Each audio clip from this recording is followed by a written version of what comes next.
Hi friends, ಎಲ್ಲರಿಗೂ ಎಲ್ಲ ಹೇಗಿದ್ದೀರಾ? ಚೆನ್ನಾಗಿದ್ದೀರಾ ಅಂತ ಅಂದ್ಕೊಂಡಿದ್ದೀನಿ. ಇದು ಹೊರೆ ಮಾಡ್ತಾಯಿದ್ದೀವಿ ನಾವು. ಅವತ್ತು ಗದ್ದೆ ಕೊಯ್ಲು ತೋರಿಸಿದ್ನಲ್ಲ, ಅದ್ರ ನೆಕ್ಸ್ಟು ಈ ಥರ ಪೈರುಗಳನ್ನ ನಾವು ಕುಯ್ದುಬಿಟ್ಟು ಒಣಗಕ್ಕೆ ಹಾಕಿರ್ತೀವಿ ಒಂದು 4-5 ದಿನ. ಆಮೇಲೆ ಈ ಥರ ಹೊರೆ ಕಟ್ಟಿಬಿಟ್ಟು ಅದನ್ನು ಕಣ ಅಂತ ಇರುತ್ತೆ, ಅದಕ್ಕೆ ತಗೊಂಡೋಗಿ ಹಾಕಿ ಅಲ್ಲಿ ಒಕ್ಕಲಾಟ ಮಾಡೋದು. ಫಸ್ಟಿಗೆ ಈ ಥರ ಪೈರು ಹರಡಿ ಹಾಕಿರ್ತೀವಲ್ಲ, ಅದನ್ನು ಹಾಗೆ ಒಂದೊಂದು ಮುದ್ದೆ ಥರ ಮಾಡಿ ಹಿಂಗೆ ರಾಶಿ ಮಾಡಿ ಕೈಯಲ್ಲಿ ಎತ್ಕೊಂಬಂದು ಹಗ್ಗದ ಮಧ್ಯೆ ಇಟ್ಟು ಕಟ್ಟಿ ಹೊರೆ ಥರ ಕಟ್ಟಿ ಎತ್ಕೊಂಡು ಹೋಗೋದು. ಈ ಥರ ಗಟ್ಟಿ ಕಟ್ಕೊಬೇಕು.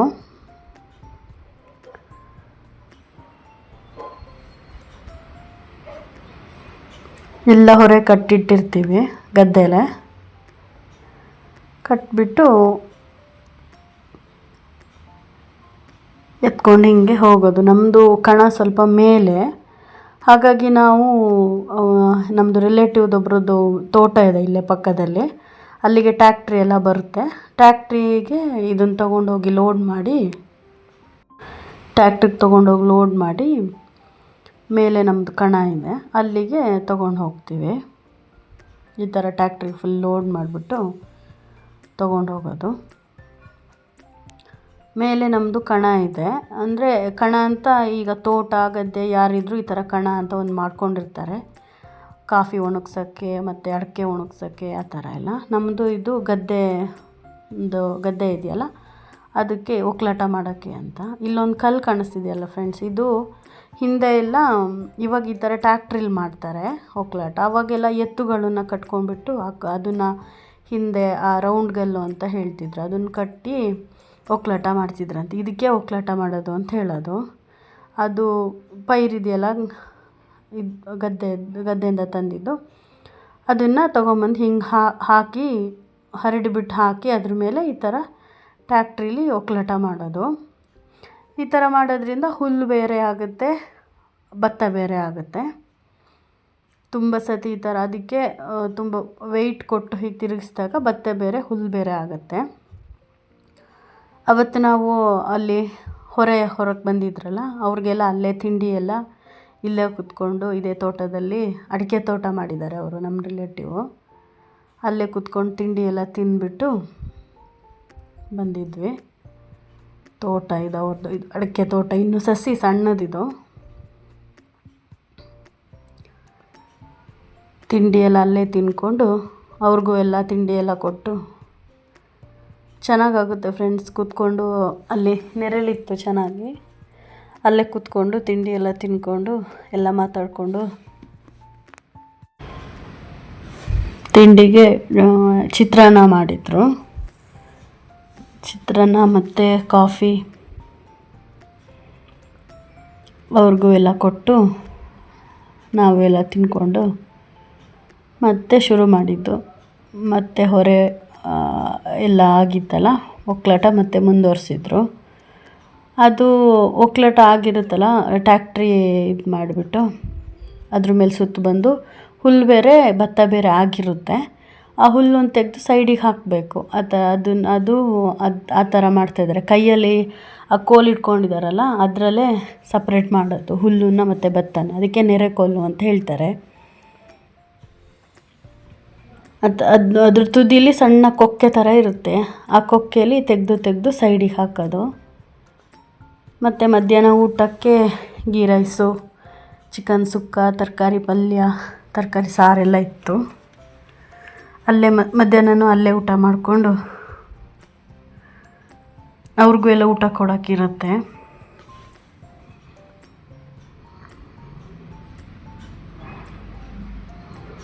ನಾನು ಅಲ್ಲೇ ಊಟ ಮಾಡ್ತಾಯಿದ್ದೀನಿ ಫ್ರೆಂಡ್ಸ್. ನೋಡಿ,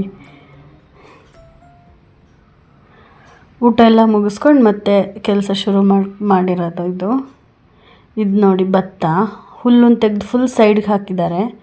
ಮಧ್ಯದಲ್ಲಿ ಕೆಳಗಡೆ ಈ ಥರ ಭತ್ತ ಉಳಿದಿರುತ್ತೆ, ಅದ್ರ ಮೇಲ್ಗಡೆ ಸಣ್ಣ ಹುಲ್ಲಿರುತ್ತೆ, ಧೂಳೆಲ್ಲ ಇರುತ್ತೆ. ಅದನ್ನು ಫಸ್ಟಿಗೆ ಈ ಥರ ಇದಕ್ಕೆ ಬರ್ಲ್ ಅಂತ ಹೇಳ್ತಾರೆ.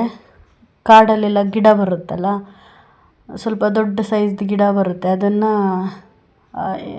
ಈ ಥರ ಬರಲು ಮಾಡೋಕ್ಕೆ ಅಂತಲೇ ಯೂಸ್ ಮಾಡ್ತಾರೆ. ಅದು ಗಿಡ ಬರಲು ಅಂತ ಹೇಳ್ತಾರೆ. ಅದನ್ನು ಕಡ್ಕೊಂಬಂದು ಕಟ್ಟಿರ್ತಾರೆ ಹಿಡಿ ಥರ. ಅದರಲ್ಲಿ ಕಸ ಧೂಳೆಲ್ಲ ಅದನ್ನೆಲ್ಲ ಸೈಡ್ ಮಾಡೋದು. ಸೈಡ್ ಮಾಡಿ ಇದನ್ನು ರಾಶಿ ಕಟ್ತಾರೆ.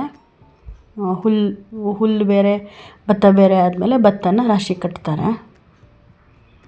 ಚಂದ ಮಾಡಿ ಅದ್ರ ಮೇಲಿರೋದು ಫಸ್ಟು ಹುಲ್ಲೆಲ್ಲ ತಕ್ಕೊಬೇಕು.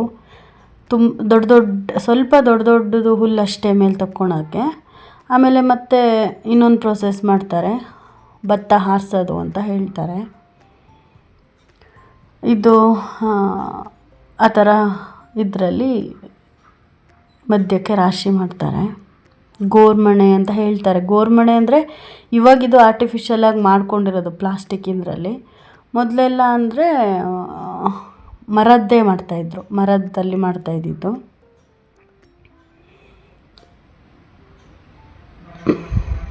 ಆ ಥರ ಮಧ್ಯಕ್ಕೆ ರಾಶಿ ಮಾಡಿ ಫುಲ್ ಸುತ್ತ ಇರೋ ಭತ್ತನೆಲ್ಲ ಗುಡಿಸಿ ಮಧ್ಯಕ್ಕೆ ತಂದು ಈ ಥರ ರಾಶಿ ಕಟ್ತಾರೆ.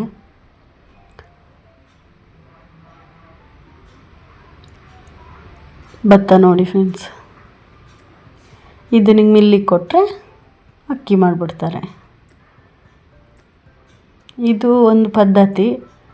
ಭತ್ತ ರಾಶಿ ಕಟ್ಟಿ ಆದಮೇಲೆ ಭತ್ತಕ್ಕೆ ಕಾಲು ಕಟ್ಟೋದು ಅಂತ ಹೇಳ್ತಾರೆ. ಅದು ನೆರೆಕೋಲು ಅಂತ ಹೇಳಿದ್ನಲ್ಲ, ಆ ಕೋಲಿಂದು ಹಿಂದ್ಗಡೆಯಿಂದ ಈ ಥರ ಸುತ್ತು ಬರೆಸಿ ಈ ಥರ 3 ಸತಿ ಮಾಡ್ತಾರೆ. ಅಂದರೆ ಆ ಥರ ಮಾಡಿ ಒಂದು ಚೊಂಬು ನೀರಿಟ್ಟು ಅದಕ್ಕೆ ಹೂವು ಇಟ್ಟು ಕೈ ಮುಗಿತಾರೆ. ಅಂದರೆ ಹಿಂದಿನ ಕಾಲದಲ್ಲಿ, ತುಂಬ ಹಳೆ ಕಾಲದಲ್ಲಿ ಈ ಥರ ರಾಶಿ ಮಾಡಿಬಿಟ್ಟು ಕಾಲು ಆ ಥರ ಕಟ್ತಿದ್ರೆ ಭತ್ತ ನಿಲ್ತಾ ಇರಲಿಲ್ವಂತೆ, ಭತ್ತ ರಾಶಿ ಬಿಟ್ಟು ಹೋಗ್ತಿತ್ತಂತೆ. ಹಾಗಾಗಿ ಆ ಥರ ಮಾಡ್ತಾರೆ. ಇದೆ ನೋಡಿ ಫ್ರೆಂಡ್ಸ್, ನೆರೆಕೋಲು ಅಂತಂದರೆ ಇದು ತುಂಬ ಹಳೆಯದಂತೆ ನೆರೆಕೋಲು. ಇದ್ರ ತುದಿಗೆ ಆ ಥರ ಕೊಕ್ಕೆ ಇರುತ್ತೆ. ಈ ಥರ ಮಾಡೋದು ಭತ್ತ ಹಾರಿಸೋದು ಅಂತ. ಅಂದರೆ ಇದರಲ್ಲಿ ಧೂಳು ಬೇರೆ, ಹುಲ್ಲು ಬೇರೆ, ಭತ್ತ ಬೇರೆ ಆಗುತ್ತೆ, ಹಾರುತ್ತೆ. ಅಂದರೆ ಗಾಳಿ ಬರೋ ಟೈಮಲ್ಲಿ, ಗಾಳಿ ಸ್ವಲ್ಪ ಜೋರಿರುತ್ತೆ, ಆವಾಗ ಆ ಥರ ಮಾಡ್ತಾರೆ. ಆವಾಗ ಒಂದು ಕಡೆ ಸೈಡಲ್ಲಿ ಭತ್ತನೇ ನಿಲ್ಲುತ್ತೆ. ಆ ಥರ ಒಂದು ಕಡೆ ರಾಶಿ ಆದಮೇಲೆ ಅದಕ್ಕೆ ಪೂಜೆ ಎಲ್ಲ ಮಾಡಬೇಕು. ಕಣ ಒಪ್ಪ ಮಾಡೋದು, ರಾಶಿ ಪೂಜೆ ಅಂತಲೂ ಹೇಳ್ತಾರೆ. ಕಣ ಒಪ್ಪ ಮಾಡೋದು ಅಂತ ಹೇಳ್ತಾರೆ. ಪೂಜೆ ಮಾಡೋದು, ಅದನ್ನೆಲ್ಲ ಕ್ಲೀನ್ ಮಾಡಿ ಒಂದು ಕಡೆ ಸೈಡಿಂದ ಎಲ್ಲ ಗುಡಿಸಿ ಕ್ಲೀನ್ ಮಾಡಿ ಮತ್ತೆ ಇದಕ್ಕೆ ಹಾಗೆ ಕಾಲು ಕಟ್ಟೋದು ಅಂಥೇಳಿ ಮಾಡಬೇಕು. ಅಂದರೆ ಅದು ಹಿಂದೆ ಒಂದು ಸತ್ಯದ ಕಾಲದಲ್ಲಿ ಆ ಥರ ಇತ್ತಂತೆ. ಅಂದರೆ ರಾಶಿಯಿಂದ ಭತ್ತ ಹೋಗ್ತಿತ್ತಂತೆ, ಲಕ್ಷ್ಮಿ ಅಲ್ವಾ ಅದು, ಆ ಥರ. ಆಮೇಲೆ ರಾಶಿ ಪೂಜೆ ಅಂತ ಹೇಳಿದ್ರೆ ನಾವು ಒಕ್ಕಲಾಟ ಮಾಡೋಕ್ಕೆ ಏನೇನು ಯೂಸ್ ಮಾಡಿರ್ತೀವಿ, ಮರ ಮತ್ತು ನೆರೆಕೋಲು, ಬರಲು, ಬುಟ್ಟಿ, ಕತ್ತಿ, ಏನೇನು ಯೂಸ್ ಮಾಡಿರ್ತೀವಿ ಅದನ್ನೆಲ್ಲ ಇಟ್ಟು ಗಣಪತಿ ಮಾಡಿ. ಗಣಪತಿ ಅಂದರೆ ಇದು ಸಗಣಿಲಿ ಅದಕ್ಕೆ ಕರ್ಕೆ ಇಟ್ಬಿಟ್ಟು ಮಾಡ್ತಾರಲ್ಲ, ಅದನ್ನು ಮಾಡಿ ಇಟ್ಟು ಸಿಹಿ ಅಂದರೆ ಪಾಯಸ, ಸ್ವೀಟು ಏನಾದರೂ ಮಾಡಿ ಅದಕ್ಕೆ ಪೂಜೆ ಮಾಡೋದು. ಒಂದು ಚೊಂಬು ನೀರಿಡಬೇಕು. ನೀರಿಟ್ಟು ಹಣ್ಣುಕಾಯಿ ಮಾಡಿ, ಹಣ್ಣುಕಾಯಿ ಮಾಡಬೇಕು. ಉದ್ಗಡ್ಡಿ ಬೆಳಗಿ ಪೂಜೆ ಮಾಡೋದು.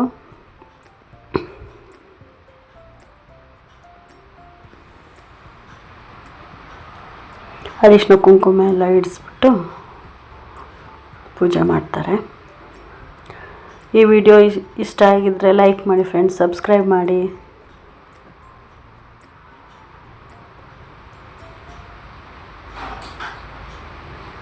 ಕಾಯಿ ಎಲ್ಲ ಹೊಡಿತಾರೆ.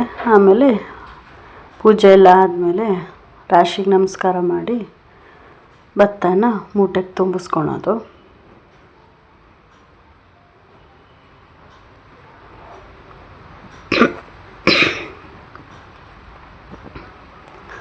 ಈ ಥರ ರಾಶಿಗೆ ತುಂಬಿಸ್ಕೊಂಡು ಭತ್ತ ಮೂಟೆ ಮಾಡಿಟ್ಕೊಂಡ್ರೆ ನಮಗಿದೆ ವರ್ಷ ಇಡೀ ಊಟಕ್ಕೆ ಫ್ರೆಂಡ್ಸ್. Thank you friends.